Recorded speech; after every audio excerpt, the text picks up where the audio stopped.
Hey everyone, and welcome to another episode of the AnthroPuzzled podcast. I'm your host, Abby Letzinger, and every 2 weeks we'll explore how anthropologists are forging unique career paths beyond the usual academic sphere. Tune in, get inspired, and start piecing together your own career puzzle within the world of anthropology.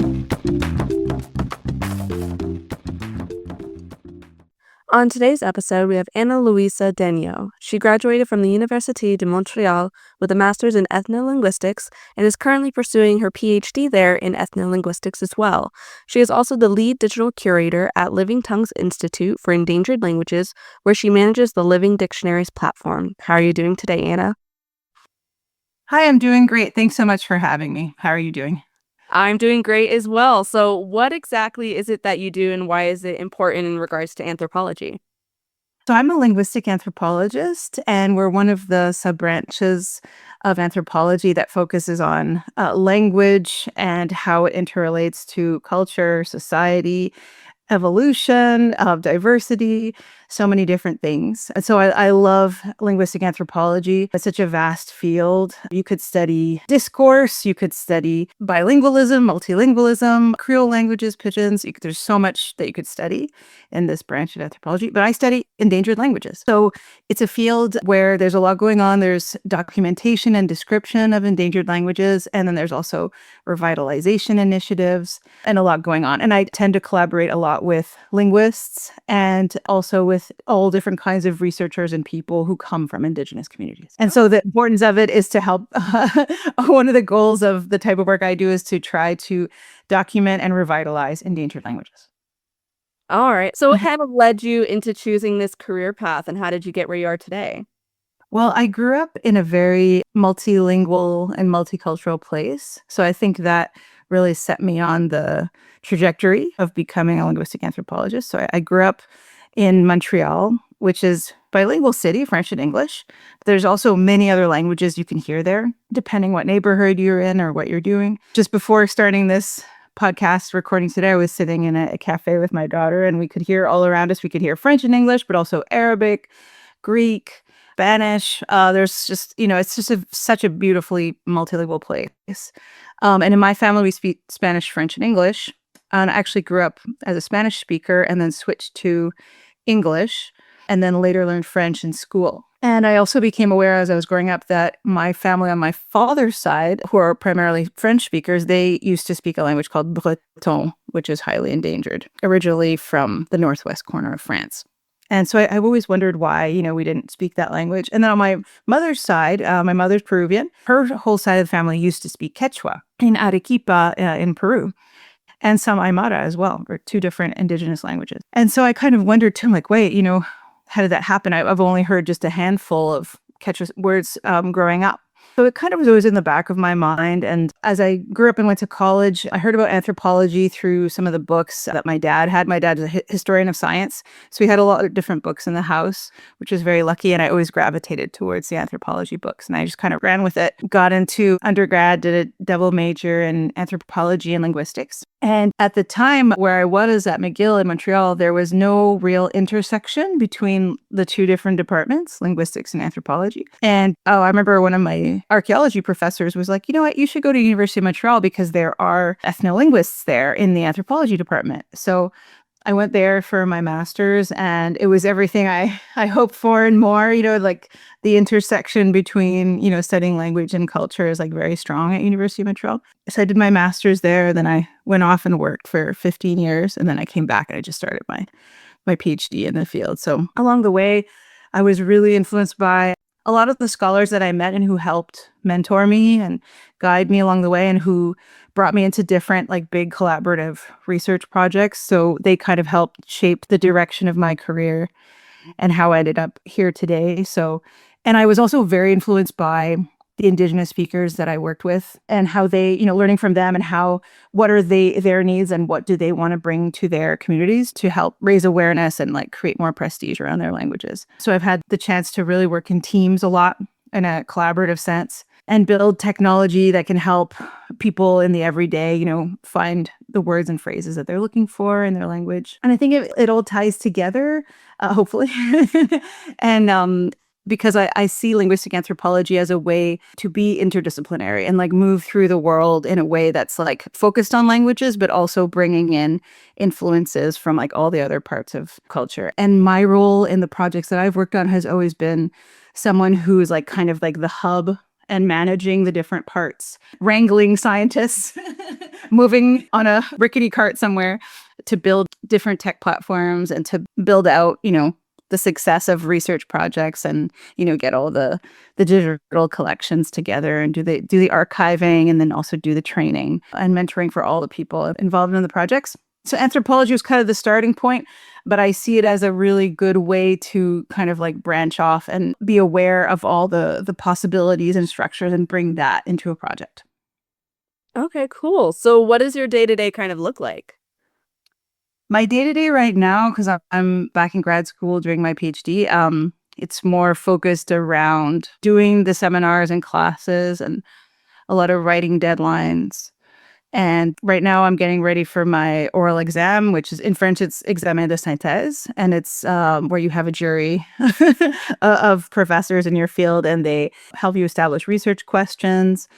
And you have to write some big essays on those and then present it as an oral exam in front of the jury in a few months from now. I'm preparing for that. And then that'll lead into my solidifying my research question, which is tentatively, what are the implications of artificial intelligence for documenting endangered languages? So I'm working on that dimension too, because after all my years working for Living Tongues, that question kept coming up in the last couple of years so much, like, okay, so how is AI going to play into all these initiatives that we're doing? How is, what's it going to look like if we can integrate AI in some way, And so I'm looking at, AI is kind of like an umbrella, like blanket term for a lot of things. But, how do we make sure that we're being accurate? Like what goes into that?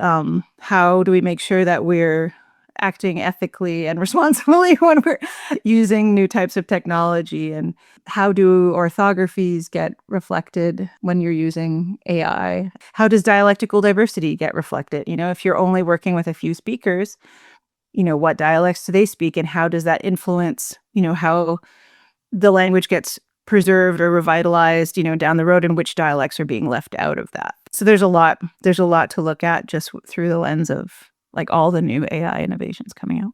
That's basically my day-to-day now is like combo of like study, research, trying to integrate a lot of new things. But before that, when I was still like full-time at Living Tongues, before I started grad school, my day-to-day was just like 5 to 6 really long Zoom meetings every day and just like scrambling and staying up late and like editing digital dictionaries all the time and training people to work on digital dictionaries. So it was just a lot of a combination of really intense field work in different places, a lot of workshops, and then like intense meeting and collaborations and like using my voice a lot to like talk and wrangle and process and do all the things. Yeah. Now, when you say digital dictionaries, are you kind of referring to like how Webster has a dictionary online, or is it kind of within that realm of you could look up a word in whatever the language that you're working in and it would pop up how like a normal dictionary does? Yeah, exactly. So a lot of the traditional dictionaries for dominant languages, like for English, you've got your Webster, you've got your Oxford and others. So they all have like electronic parallel versions of them now, and they're cool. You can get more etymology, you can get more examples, you can get audio, all kinds of stuff. I run a dictionary platform called Living Dictionaries. So that's a similar approach, but it's really for, endangered and minority languages. Most of the languages on our platform don't benefit from, the like staff or budget that Webster has. So they're usually built by, tiny teams of like, 2, 3, 4 people. Occasionally you have larger teams working on a particular language. And the dictionaries some of them are very small, just a few, a few dozen entries with words and phrases. And some of them are like 20, 30,000 entries where people have been working for their whole careers on creating these dictionaries. And the dictionaries have, a lot of them have images and audio and video and like longer cultural notes within the entries. You have tags, you have ways to work collaboratively on a dictionary. So you can have your whole team working at the same time on there. There's a lot you can do like when you leave the realm of just like the printed page and when you're in the electronic world. Yeah, we try to make it really easy for people to expand their dictionaries and work in a language that's comfortable to them, so like the interface works in many different languages. And yeah, it's been pretty good. It's a lot of work. So I still, in my weekly routine, there's still like a lot of care and attention that goes into running that platform. Yeah. Now, how do you find these languages and the individuals who still speak these endangered languages to kind of build up your dictionaries? So people come to the platform in different ways. Sometimes they come through knowing us at Living Tongues, or they've heard of us through different university researchers, or through our friends at other nonprofits who work in this space, like Endangered Languages Project, and also our friends at 7,000 Languages and WikiTongues. So if they hear if someone wants to make a dictionary, they'll send them to our site, and it's in a few toolkits out there. It's sort of word of mouth that the platform is becoming more popular. But also, it started off as a project where we needed a house, we needed a place to store our big, huge troves of content from fieldwork data. So that's how it started. It really started for housing all of that lexical data that our linguists were collecting. And then it grew into, okay, now we're going to train all of our collaborators how to log in and work on this thing. And, it took, the software itself went through many ups and downs and twists and turns, like over many years. And now it's a place where, independently of us, anyone can log on and create their own dictionary, and there's no like red tape or costs or anything. They can use it and just follow the video tutorials and start with their own project, and they don't need us to like train them. Now, can people submit requests of like, hey, I live in this rural village of, I don't know, Peru or Korea, and my grandmother speaks this language that not a lot of individuals speak anymore. It's a dialect of this language. Is there anyone that can come out and maybe record stuff she's saying or meet with her? Does that ever happen? Yeah, in the past, when our budget was larger, we would go, if we received invitations like that, we would go and visit with different communities and interview last speakers and work with them, or meet with like teachers and local leaders if they were trying to get a project off the ground. And a lot of the early projects at Living Tongues were like that, through invitations and through partnerships. Mhm. Okay.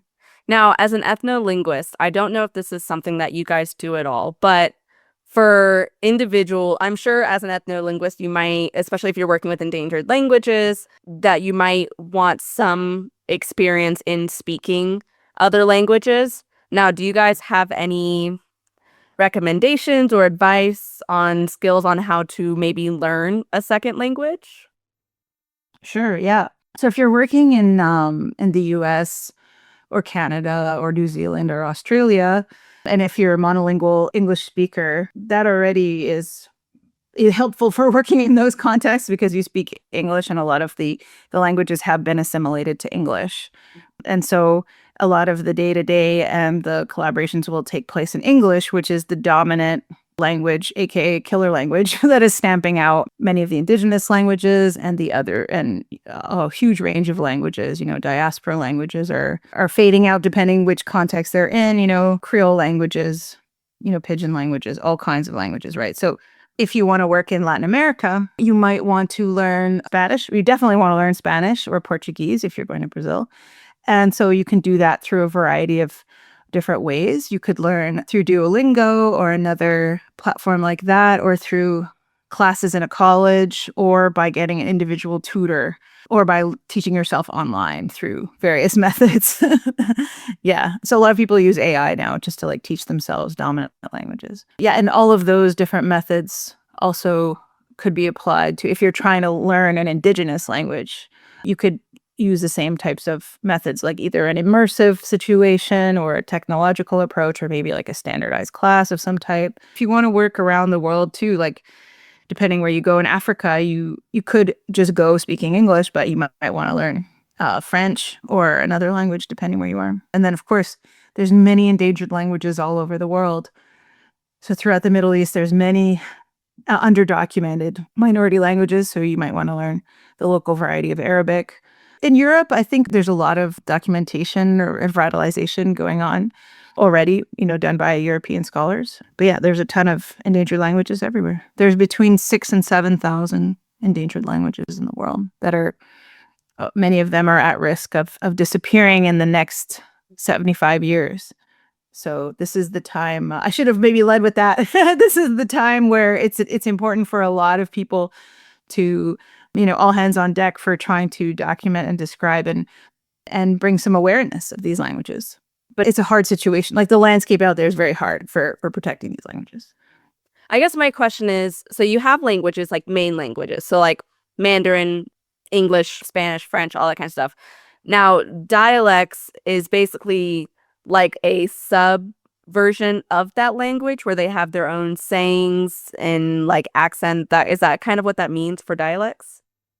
Yeah, that's one way of putting it. So I like to call them varieties, because the varieties, it sounds like it's less, underneath the hierarchy of like, here is what you refer to as the main, and then all the other ones underneath it. Because, in a lot of cases, like Cree in Canada, there's many, many varieties. They all have some things in common. Some things are different. And sometimes the word dialect is misunderstood or used in different ways, or somehow seen as inferior or something. But it's a gray zone for what takes a dialect from being a dialect to being a language itself. So I prefer the term variety. And so there's, like, for example, my grandmother's mother tongue, which was Quechua. There's so many different varieties of Quechua. And some of them are thriving. Some of them are stable. There's millions of speakers, and babies and infants and toddlers are growing up speaking Quechua, and the language will still survive. And then you have some varieties that are like just locally like so endangered, and like hardly any speakers left, not enough documentation to understand like what are the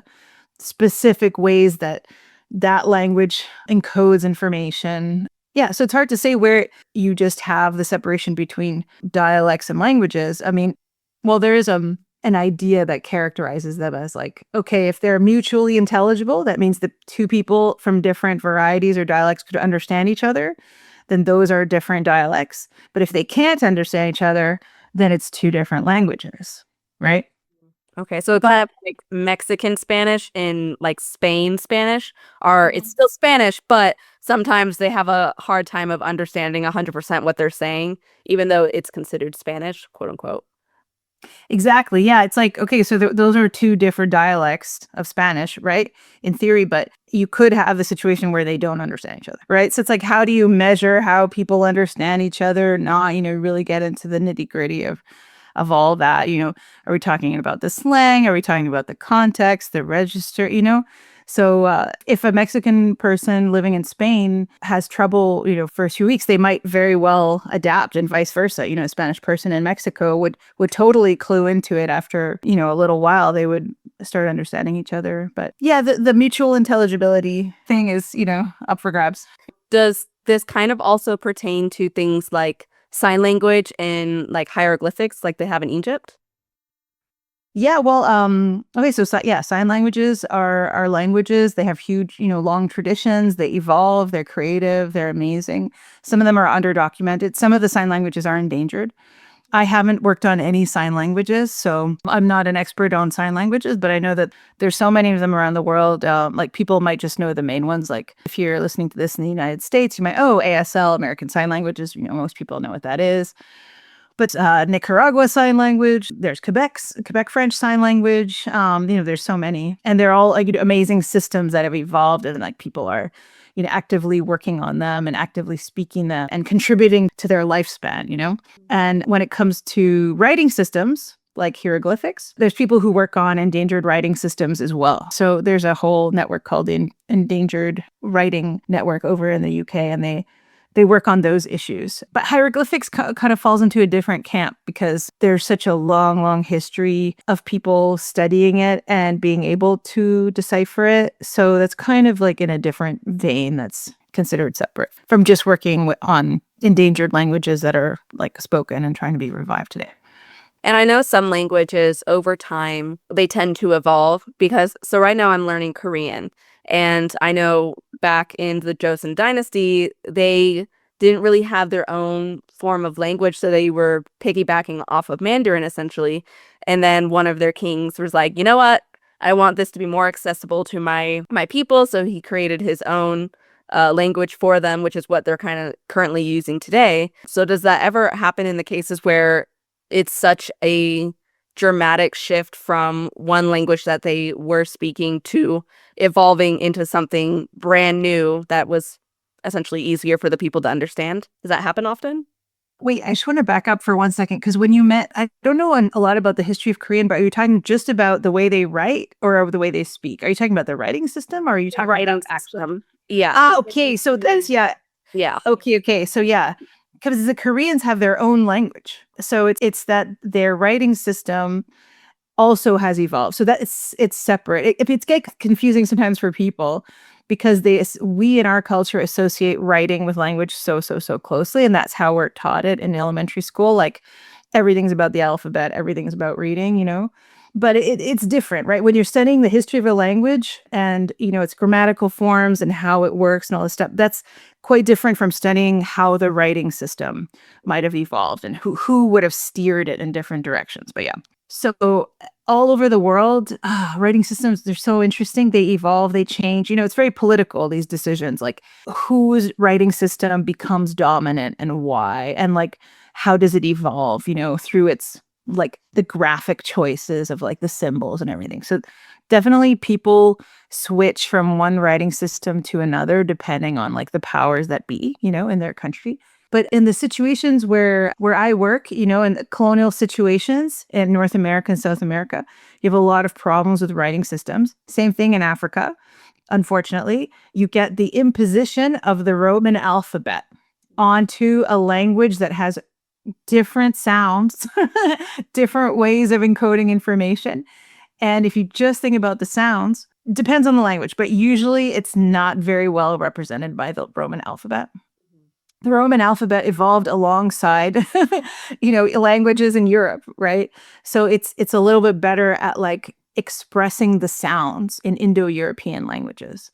But when you come to the indigenous languages of the Americas, and in Canada alone, you have like 70 different languages, and there are all these different, I think more than a dozen different language families. They have different sounds, different things that makes them distinct. And then if you try to like, slam the Roman alphabet on top of that, it's going to be like, trying to wear very, very small shoes. And it's not the right fit. And so you have to have a lot of special symbols and a lot of special characters to try to express like a tone or nasality or glottal stops or something else, right? Different sounds that are important and distinctive in the languages. And then in some cases, like for some of the indigenous groups that I've worked with, you have like a series of different writing systems. So like some missionary will come and impose like a certain way of like using the Roman alphabet, and they'll be like, okay, I guess we're using this kind of clunky system now. And then, over time, maybe some decades pass or a century or two, and they'll see, wow, this writing system really does not do justice, to this language. And so someone will come out with another writing system, and people will use that, and then that'll get adjusted. So some of the communities I've worked with, they have like 2 or 3 different writing systems. And like if you find a dictionary that's older, like some older texts, they might be in this like totally different way that people used to write. And now they've chosen, usually they go towards finding something that's easier to use with digital technology or something that actually represents the sounds in the language. And so the decisions that have to be made, it shouldn't be outsiders imposing their choices for those writing systems. It should really be like the teachers and the leaders and everyone coming up with those decisions for how to represent their language visually. Yeah. Yeah. I have noticed that with whenever I see romanization of the Korean language, because like I can read Hangul, but I don't understand what it says. But they have some letters in there where one of them, for example, it kind of like looks like a 2, but they said the sound is between an R and an L. So sometimes when you say certain words, it sounds more like an R. Sometimes it sounds more like an L. But they're like, but we don't have those letters in our alphabet. So it's kind of just you have to find the sound that's in between those two. So they say, when you're learning it, after you learn the sounds of each of the letters or the symbols, you don't really want to look at romanization because it's going to mess you up, because sometimes those aren't the pronunciations that it actually sounds like, because like you said, nasal sounds and all that. So I've really had to like learn through listening more than reading like them spelling it out to kind of understand it, because sometimes when they say things like yes is ne, sometimes when you hear it, it sounds like de, because they can't really say the N sound. So it's just interesting on how that all works. And so I've found that it's a lot easier to learn a language by listening to it just over and over and over again, because then you'll sound more like a native speaker than if you're trying to like read romanization of it and it might not sound as correct as it should be. So that's a good point to make. It's really good. No, I'm glad you brought that up. That's the perfect example because, okay, so in English, for English speakers listening to this podcast, we distinguish and we learn as babies R and L, rate and late. Those are two different words with two different meanings. And if you say rate and if you say late, that's not the same thing, right? So the babies, as they're learning English, they learn to distinguish so that they use the sounds in the way that corresponds to the system of the language. But if you analyze the sounds R and L phonetically, they're very, very, very, very similar. And they actually, in some languages, they're so similar as to where they're placed and how they're articulated. Some languages don't make that distinction. They don't need it. And that's what's called a distinctive feature. So it's not distinctive. It doesn't. So if you say rate and late, it could mean the same thing in the language. So it's really hard for it coming from English. English is the system that you're being raised in. And then you're going to this whole other, you're jumping to this other system. And you're like, oh my gosh, my brain is exploding. Like, why? Why is this happening? And just picture it like, say you're trying to learn an Indigenous language, a similar phenomenon could happen, right? So you could picture the same thing happening if you're trying to learn an Indigenous language and you're coming at it in like the reading materials. If you're looking at the romanization, you might be trying to like work backwards from that and it could lead you astray. So that's why it's hard working from just the writing system. And if you don't have fluent speakers around you or audio that you can listen to or video that you can watch, it can become very hard to reclaim heritage language. Now, by obtaining an anthropology degree, do you think it's helped broaden how you view the world? Yes, I love anthropology in general as a degree, and hopefully all the listeners too are very like enthusiastic over anthropology. For me, anthropology is a way of moving through the world, and I'll try to explain that. Like everything I learned in anthropology, as a student and over the years, it really helped me detect patterns and see diversity and also detect power structures around me, like in whatever situation I'm in. It helps me understand people's roles, their power dynamics between them, how their gender and their age might affect like how they're acting in a certain situation and their identity. Like identity is so deep and profound. And identity comes from culture, from language, from region, family background, personal identity, fashion, all these different things. Anthropology helps you sort of decode and like look at it from, a respectful perspective and like a critical eye, and in a way, sometimes anthropology can be guilty of like deconstructing too far, but overall, like I try to keep it as more of a broad approach of like seeing anthropology as a sort of a car that you're riding in that has like all these special like lenses and lights that help illuminate the world around you. And so once you have all those lights turned on and like those goggles on, it's kind of hard to turn it off. So for me, anthropology has really, really helped me through the world, and doing a lot of travels and doing a lot of field work in different places has really opened my mind to so many things I did not know about. It's been quite a journey. And like, as I worked on endangered languages for a long time, always in mostly community settings, nonprofit settings. At a certain point, after about 15 years or so, I really wanted to go back to school. I really wanted to go back and earn my PhD to understand more of the theoretical side of anthropology and linguistics too, because I'm sort of like at the intersection of both. And for me, I really have a deep respect for the ethnographic method. Like these in-depth qualitative interviews that we do that are not just about like getting a certain kind of data, but really like getting into like the beliefs and representations that people have that are not always easy to describe or for people to share. But I really think that even just learning a bit about the ethnographic method is so, so, so useful for students who choose to go in any field, whether they end up going in like project management or like information science or like journalism or, other type of humanities or something else. The ethnographic method is so, so, so powerful. Like in an age where we live now, where everything's so quick, so like tiny little reels and everything's content and everything's fast and people are competing over attention. The ethnographic method is like the opposite of that. It's like, let's go deep, let's go profound, let's let's talk to people, let's hear uncomfortable point of views and try to like sort them out. So for me, that's really like the power of anthropology, is being able to like learn from those other ethnographic interviews that people have done, and then learning how to do it yourself and see how that can help you in any type of job you're in. Now, for individuals who might be looking to going into higher education, what was your grad school experience like, and do you have any advice for prospective students? Yeah, if you're in undergrad or now you're listening and you're thinking about, oh, master's or maybe PhD later, I can only speak from my experience. I was very lucky. I finished my undergrad. I worked for over 2 years in humanitarian fundraising.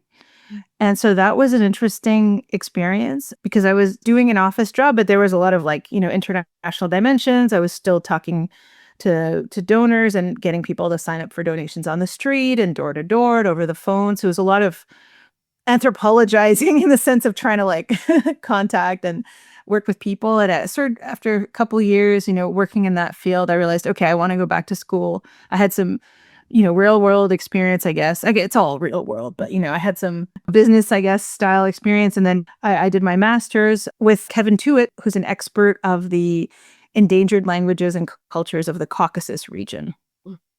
And so I had such a great experience. He's such a good guide, so knowledgeable. The guidance and like mentoring that he provided to me was like really great and supportive. It never felt stifling or judgmental at all, So when I did my master's with him at University of Montreal, I went and did a lot of field work in Peru, working on the Yanisha language.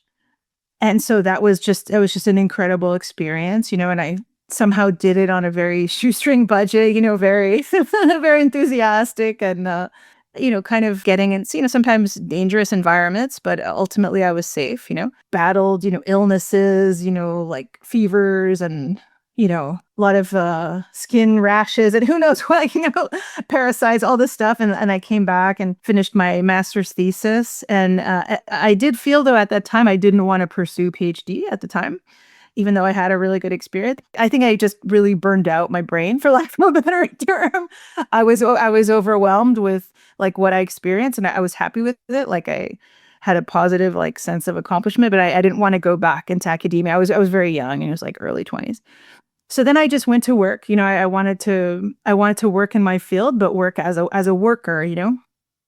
And so that was very lucky too, through my supervisor of my master's, who's incidentally also supervising my PhD now. So through him, I met Greg Anderson, who's a linguist and the founder of Living Tongues. And so I worked for him and David Harrison doing field work in South America on various trips. And then I continued on as various roles at Living Tongues for like 15 years. So that was like a very crazy and wild experience that's hard to sum up in like just a couple of minutes. But I got very lucky because I had this job that I loved, and it's not a job that I did for the money specifically. It's not a highly paid job, but like the amount of experience for me, it was worth it. I think it's a personal decision, like where and when you feel ready to be in like the workforce or be in academia, or there's phases of life, right? There's chapters of life. If you're young, I think the most important thing is to get experience doing different kinds of things and then seeing where you land and seeing and understanding where your skills and strengths are, because everyone's different. Everyone has something to offer. Some of us come from, those of us who come from immigrant families, sometimes there's a lot of pressure to do a certain thing or go down a certain path, for your career, and a certain sense of duty, to do that. So you have to balance all those things. But ultimately, you're going to enjoy your career more if you're doing something that you're interested in. No, totally. Yeah. Other than the Living Dictionaries, are there any other projects or publications that you're working on that you'd like to talk about? That's the main one, livingdictionaries.app. On any browser, you can see all the dictionaries that are public on the platform. You can browse the public dictionaries on your phone or laptop or whatever.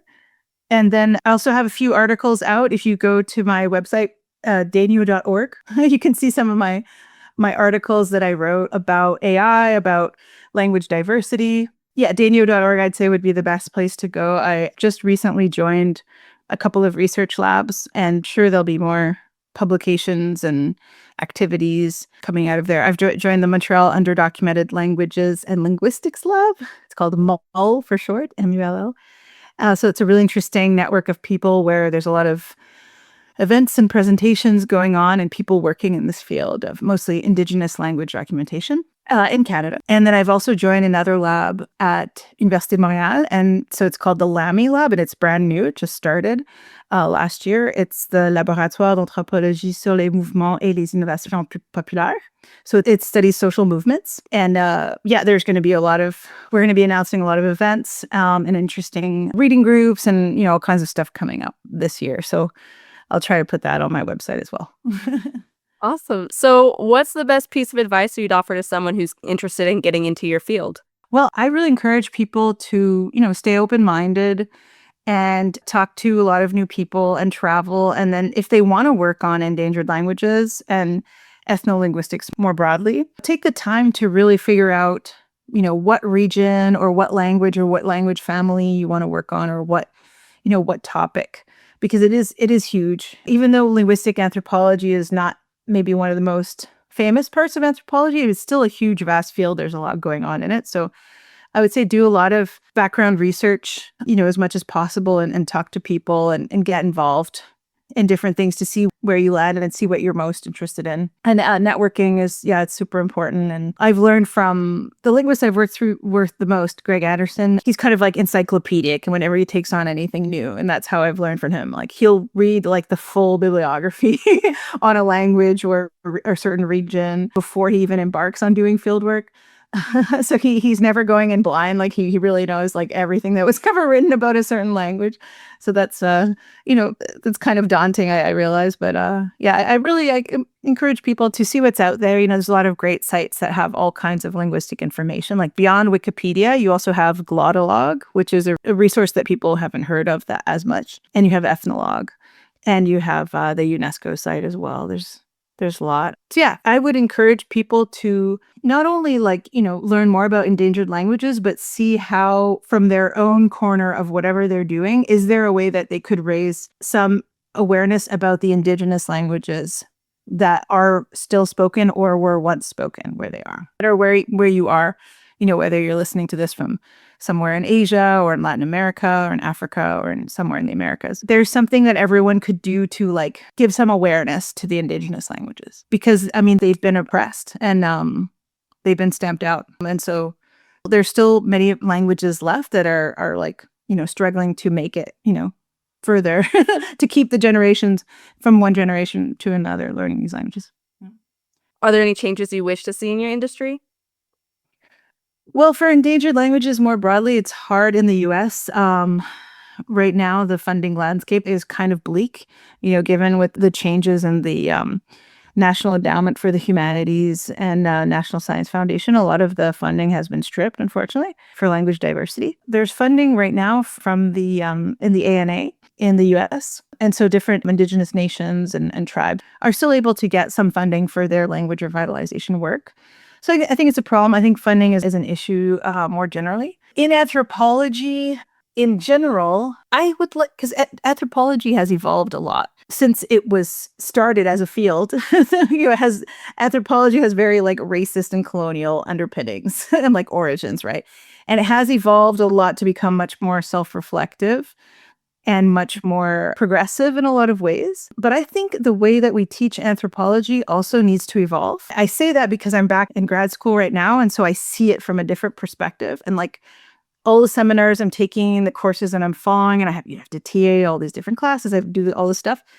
I find that the way it's being taught, it's great. Everyone's learning a lot, broadening their horizons, but it's taught in basically biographies of each anthropologist that sort of became big throughout history. And so I think what a lot of the students retain is a lot of the big names and maybe one or two ideas or theories associated with that person. And I don't think that's the best way to teach anthropology. I think that if we're teaching about those specific, amazing anthropologists that exist, we should get a more broader view of who their collaborators were, what they were doing, and less focus on the individual, but more how their ideas influenced a lot of other scholars and communities and work, like, more context.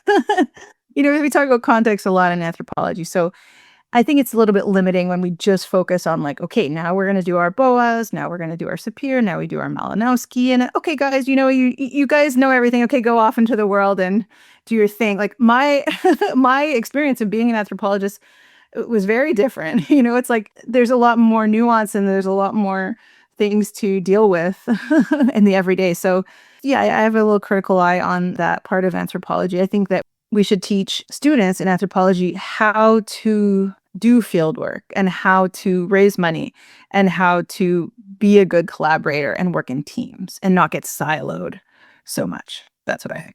Now, on the flip side, what do you just absolutely love about the job and the work you do? What do you mean?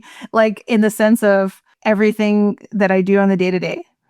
I mean, just like the things that, when you really sit back and look at all the work you've done, like whether it's research, working in the workforce, like what do you just absolutely love about being in this field of ethnolinguistics? Well, I love the collaborators that I've had through Living Tongues and getting to work with them over time on projects that continue to evolve. Like, for example, Andres Osuna, started working with him in 2009.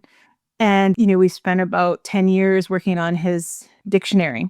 And that was just such a beautiful process to see that dictionary evolve for his language, which is Ishir, also known as Chamakoko in the literature. And that was a very, very rewarding thing. And like seeing my mind be able to like slowly hear these subtle sounds in his language that I couldn't perceive before, and understanding, his categories, the features of his language that are important to him. I guess what I'm trying to say is that I've learned to be able to formulate questions that I wouldn't have thought to ask unless I was down this road, in a long-term way working with these specific people. Another person who influenced me a lot was Espiritu Bautista, who was one of the last great Yanisha expert storyteller, dancer, singer, and he was an anthropologist in his own way, even though he didn't have formal training. Working with him and seeing how he would go, from community to community, and helping to support him, and he supported me and his sons also, who were learning how to document traditions that were dying out. Just seeing that in action, and then I mean that was really great. And then on the flip side of that, when he passed away, like the grief and sadness that came with, losing a person of that huge scope and knowledge, that was very sad and very hard. And seeing how, like in real time, the Yanisha people really suffered from losing one of their last great orators and storytellers, and documenters, right? So it's the good and the bad. So I guess like traveling and collaborating have been my favorite things, and also just trying to take a lot of those things that I learned into my personal life too, like trying to be a better friend, trying to have good relationships with my families, trying to not always put my career first, but also like put the people around me first, those relationships too. Yeah, I think I've learned that from the different communities where I worked in. There's a strong sense of relationship, that being in relation with other people, that sometimes gets lost in North America.